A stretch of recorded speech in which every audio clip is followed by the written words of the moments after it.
Chers téléspectateurs, bonjour et bienvenue dans Vox Hebdo sur Vox TV. Aujourd'hui, nous allons décrypter l'actualité dans la première partie autour des tensions au Proche-Orient entre l'Israël, l'Iran, le Liban et la Palestine. La tenue de la première quinzaine gouvernementale et dans la deuxième partie, nous aborderons la célébration des 64 ans de l'indépendance du Congo. Avec moi sur ce plateau, Albert Mianzukuta, directeur des publications de la Semaine africaine, Jean-Claude Imbou, directeur des publications de Présence économique, et Chrysostome Fouque Zonzeka, rédacteur en chef de l'Horizon africain. Depuis le 7 octobre, le Hamas a fait une incursion en Israël, enlevant plus de 250 personnes. Une opération militaire israélienne s'en est suivie dans la bande de Gaza pour tenter de retrouver les otages et éradiquer ce mouvement considéré comme un mouvement terroriste. Bien entendu, une spirale de violence gagne toute la région du Proche-Orient. Suivons ce reportage. Les tirs sont devenus quasi quotidiens, tant à Gaza qu'à la frontière entre Israël et le Liban. Après 10 mois de conflit, le ministre israélien de la Défense évalue ses options. Devant l'Iran, qui affirme qu'Israël n'a ni la capacité ni la force de lui déclarer la guerre, et qui considère qu'Israël n'a qu'une idée en tête, étendre son conflit au Moyen-Orient. On fait des attaques, on entre dans les territoires, des fois on fait des assassinats ciblés. On sait très bien que la Mossad, les forces secrètes israéliennes ont beaucoup de présence en Iran. Mais là, est-ce qu'ils vont continuer à agir de la sorte? C'est de plus en plus inquiétant parce que les cibles sont de plus en plus à haut niveau et des attaques directes comme ça à travers la frontière. Tout le monde est très, très nerveux par rapport à la situation géopolitique. Mais une chose est certaine, d'un côté comme de l'autre, on se prépare au pire. En Israël, on fait des réserves de sang, d'eau et de matériel médical. Si jamais le Hezbollah libanais ou l'Iran devait attaquer le pays. Tandis qu'au Liban, certains hôpitaux forment tout leur personnel pour prendre en charge d'éventuels patients blessés. À l'aéroport de Beyrouth, plusieurs touristes retournent à la maison plus tôt que prévu. Pour certains, la pression du conflit y joue pour beaucoup. Pour sa part, le Canada continue de planifier une évacuation d'urgence de ses ressortissants au Liban. Une trentaine de membres des forces armées canadiennes ont d'ailleurs été dépêchés à Chypre et d'autres endroits clés dans la région. Ici, Gabriel Proulx, Radio-Canada, Montréal. Alors, nous avons vu que depuis le 7 octobre, les tensions au Proche-Orient sont vives. Alors, Albert, est-ce qu'on peut espérer un jour connaître la calmie dans cette partie du monde? La calmie, sans doute, oui. Ça fait, partie des choses logiques de la vie. Nous ne pouvons pas penser que toute cette région-là vivra éternellement dans la tension. Mais vous avez dit accalmie. Or, je crois que l'idéal serait la paix. Et cette paix-là, tous les protagonistes courent après depuis 1948, donc depuis pratiquement la création de l'État d'Israël. Une création que les Palestiniens, eux, qualifient de Nakba, donc c'est la grande catastrophe. Parce que effectivement, on a résolu d'un côté le problème des Juifs, persécutés jusque-là, les Juifs du monde entier persécutés jusque-là par les Allemands nazis, et puis auquel l'ONU, la SDN, la Société des Nations, a dégagé un espace de vie et de protection qui est l'État d'Israël.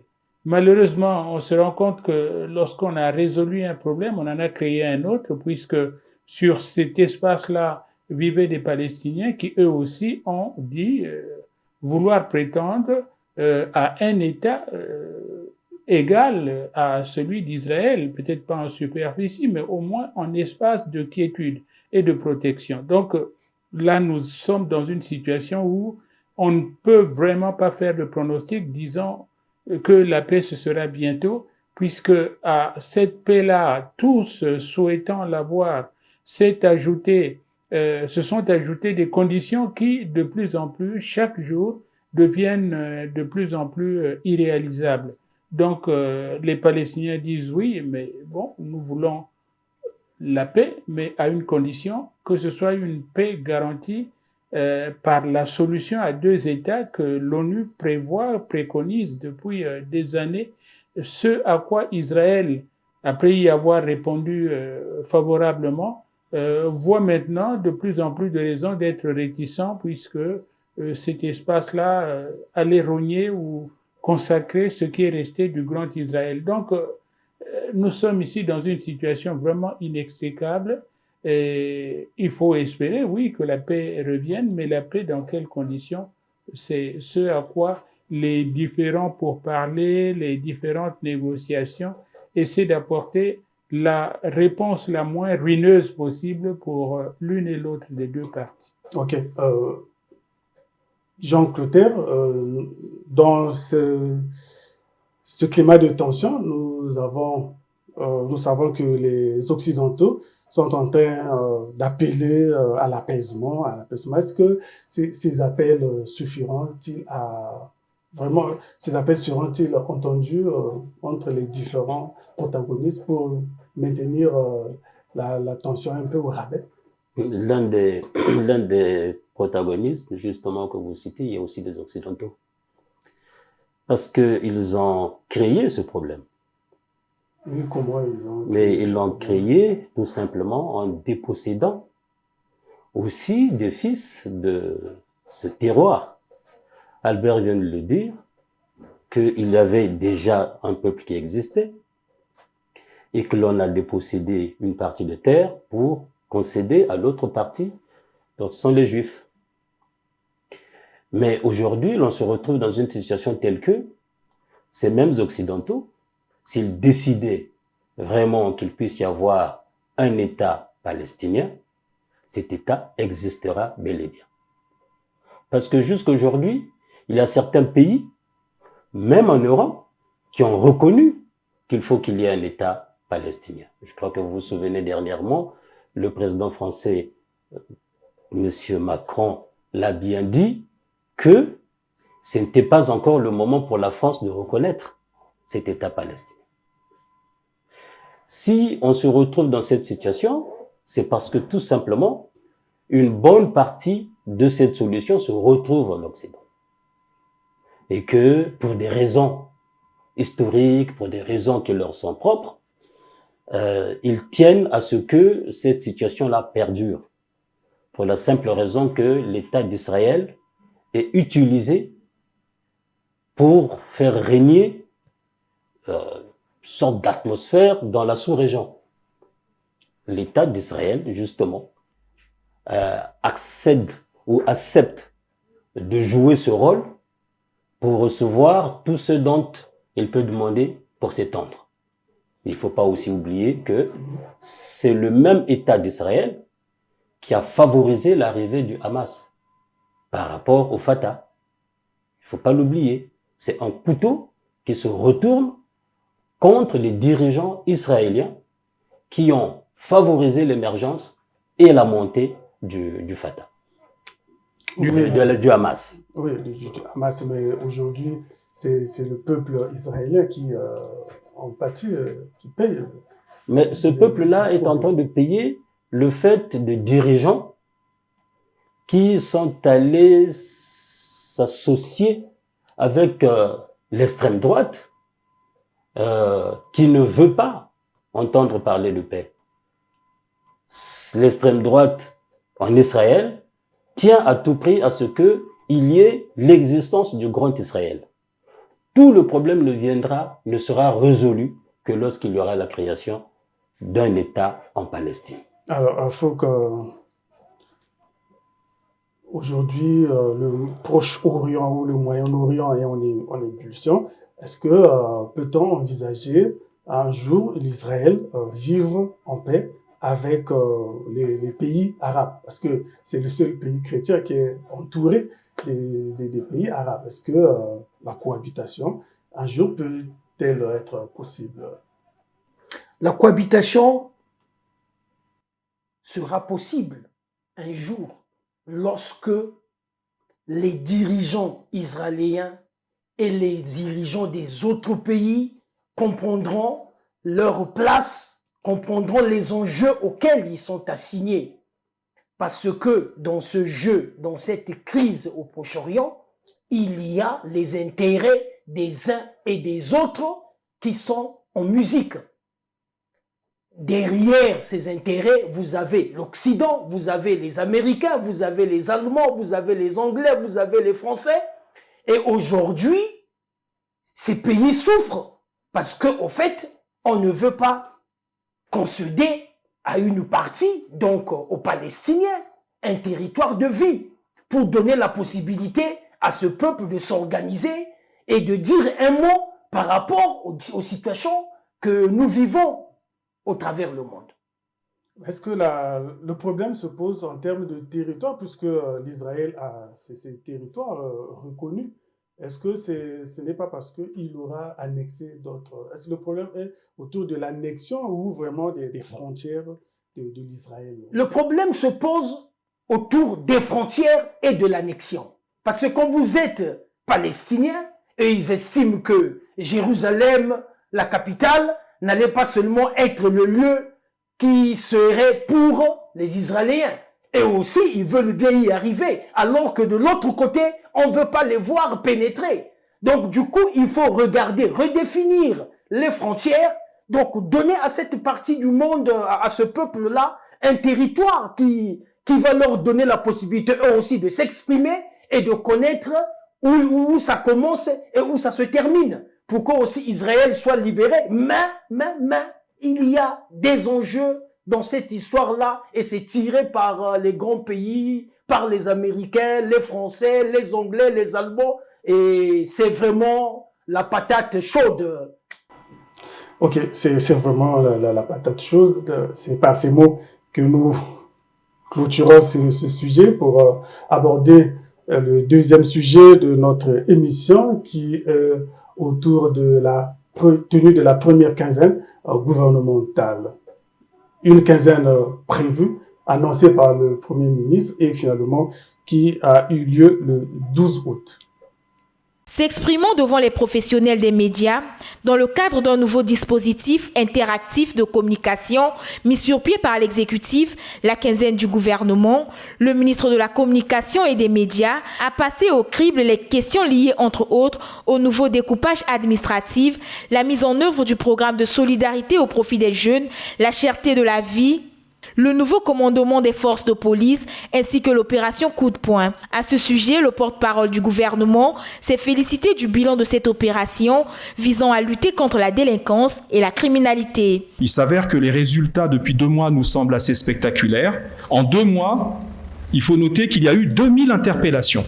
C'est-à-dire que 2000 sujets délinquants, grands bandits ou bébés noirs ont été interpellés par les services communs mixtes de la gendarmerie et de la police. Et je crois qu'on ne peut pas parler de mesurette quand on parle de 2000 interpellations. Il faut noter que le travail de cette force mixte gendarmerie-police est fait sous la supervision du procureur de la République. Le fait même que le procureur de la République soit lui-même en train de superviser ces actes, investigations, interpellations et autres, indique très clairement qu'il y a suite. Pour le ministre Thierry Lézin-Mongala, le gouvernement est déterminé à restaurer l'ordre dans les quartiers. Si des délinquants qui jusque-là se sentaient tranquilles et confortables à Brazzaville, au point d'y rester et de continuer à traquer, les populations paisibles, et si elles finissent par se replier à l'intérieur, c'est donc une certaine efficacité justement de l'opération Coup de poing. L'évaluation qui est en cours de l'efficacité de l'opération, j'ai donné des chiffres tout à l'heure, indique très clairement qu'il y aura certainement une étape qui constituera à traquer ces délinquants là où ils se trouvent à l'intérieur du pays et à les mettre hors d'état de nuire comme les 2000 qui ont déjà été mis hors d'état de nuire. À titre de rappel, l'opération mixte gendarmerie-police, baptisée Coup de poing, lancée le 14 mai dernier, procède à des raids massifs dans plusieurs quartiers de Brazzaville. La quinzaine du gouvernement obéit désormais à un rythme bimensuel, a fait savoir le ministre Thierry Mongala. La quinzaine gouvernementale était prévue pour améliorer la communication du gouvernement par rapport aux sujets brûlants qui se posent, qui se passent dans la société. Et le 12 août dernier, donc, le porte-parole du gouvernement était devant la presse pour aborder des sujets préoccupants du moment. Est-ce que on peut penser que le gouvernement, au travers du porte-parole, il a convaincu l'ensemble du peuple clotaire? Je ne trouve pas vraiment grand chose à dire là-dessus, sauf que bon, c'est une bonne initiative que le gouvernement puisse enfin communiquer sur des sujets brûlants que nous avions dans notre société. Mais ça donne aussi malheureusement l'impression que ce soit déjà du déjà entendu. Déjà entendu. Et ça, c'est ce qui n'est pas une très bonne chose pour l'opinion. Oui. Qu'est-ce qui paraît déjà entendu? Vous savez, là, nous avions entendu le ministre de la Communication parler du grand banditisme qu'il y a dans la ville. On a l'impression que l'on découvre que à la nomination d'un nouveau directeur de la police, que quelque chose de nouveau est en train de se faire. C'est une opération qui ne s'est pas seulement effectuée maintenant. Depuis l'apparition de ce phénomène du grand banditisme, ce type d'opération s'effectue chaque fois autant que possible. Mais nous n'arrivons pas à éradiquer ce phénomène qu'on appelle bébé noir, Koulouna, tout ce que l'on veut, peut-être parce qu'il y a d'autres enjeux dont nous n'avons pas la maîtrise. Si vous arrivez dans tous les quartiers de la ville de Brazzaville, ce n'est que la ville que nous connaissons puisque nous y vivons, vous allez vous rendre compte que tous les chefs de quartier pratiquement connaissent là où vivent ces enfants. Ce sont nos enfants qui vivent dans notre société, ils ne sortent pas d'ailleurs, puisque c'est plus facile de les retrouver. On ne peut pas dire, aucun chef de quartier ne vous dira que je ne les connais pas. J'ai déjà travaillé sur ce sujet. Où l'on me dit, l'enfant qui vit de l'autre côté là-bas, il l'est. Le fils de tel l'est. Le neveu de X est un Koulouna. C'est connu. Et donc, chaque fois que l'on revient pour nous dire que cette fois-ci, c'est quelque chose qui est en train de se faire, que cette fois-ci, il y a eu 2000 qu'on a arrêté, c'est un très bon chiffre. Mais a-t-on déjà oublié que c'est Ahmed Djingou, dans la Bouéza, que l'on a monté des camps pour que nous puissions justement les caser. Et qu'est-ce que ça en a donné? Qu'est-ce que ça en a donné? Et le premier chiffre qu'ils avaient. Maintenant, on nous dit, bon, mais d'accord, cette fois-ci, ça se fait avec le procureur. Mais avant, ça se faisait comment? C'est que si on dit que ça se fait avec le procureur, c'est qu'on estime que ça a été amélioré. C'est qui est une très bonne chose. Mais maintenant, disons les choses franchement, de ces résultats-là, que l'on évoque, nous n'en voyons pas la pertinence comme telle. Alors, Albert, justement, le porte-parole du gouvernement a annoncé l'arrestation de 2000 malfrats. Mais quand on regarde aussi, il a fait sa sortie le lundi, et ce même lundi jusqu'aujourd'hui, nous observons comme un balai d'attaques de ces bébés-noms. Finalement, on peut se demander, ceux qui ont été arrêtés, sont-ils les bons ou ils n'ont pas arrêté tous les malfrats? Va savoir. Je veux dire, comment est-ce que nous le saurions, mais Clotaire a dit quelque chose qui est frappant, c'est que nous ne connaissons pas tous les enjeux, justement. C'est-à-dire que nous ne savons pas bien qu'est-ce qu'il y a en dessous. Il faut gratter, il faut que le gouvernement, oui, il s'astreint ici à un exercice de vérité.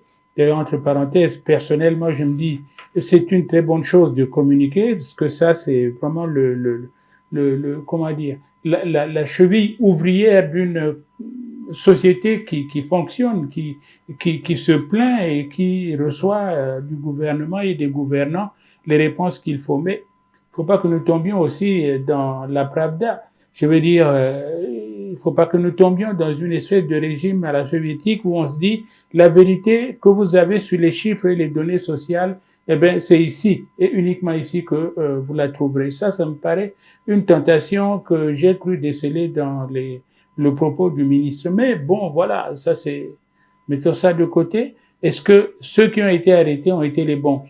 La question, chacun de nous se la pose et chacun de nous donne sa réponse. Déjà, vous savez bien, nous avons au moins 2 exemples sanglants d'assassinats, mais alors crapuleux, dont un jeune étudiant auquel on a coupé le pied, qui passe sur les réseaux sociaux en boucle. Donc, ça veut dire que si ceux qui ont été arrêtés ont été les bons, eh bien, ils n'ont pas été suffisamment les bons pour que nous regardions, nous voyions, nous constations dans nos quartiers une régression visible de la criminalité urbaine. Foucault Zonteka, la sortie du porte-parole du gouvernement vous a-t-elle convaincu ou il y a encore certaines choses qu'il faille régler? L'initiative est bonne. L'initiative est bonne pour permettre aux professionnels de la communication d'être en contact de la vérité. Parce que le gouvernement est l'unique source où on peut avoir la vérité. Maintenant, dans la façon de faire, dans la communication, est-ce qu'il fallait attendre la quinzaine du gouvernement pour communiquer? Non. Lorsqu'il y a des sujets dans une société, il faut communiquer tous les jours. Il faut éviter de donner la possibilité à ceux qui n'ont pas l'information de monter au créneau et de dire ce qu'il ne fallait pas dire. Je crois que c'est là où la quinzaine du gouvernement a son sens. Et donc, il faut louer cette initiative. Et il faut donner la possibilité aux professionnels de la communication d'être en contact de la vérité. Parce qu'il faut vraiment dire la vérité. Et auprès du porte-parole, les professionnels ont-ils rencontré la vérité? J'espère bien, puisque vous y étiez. J'espère bien. J'espère bien que les questions que nous nous posons ont trouvé leur réponse. Je veux remonter un peu, repartir un peu en arrière.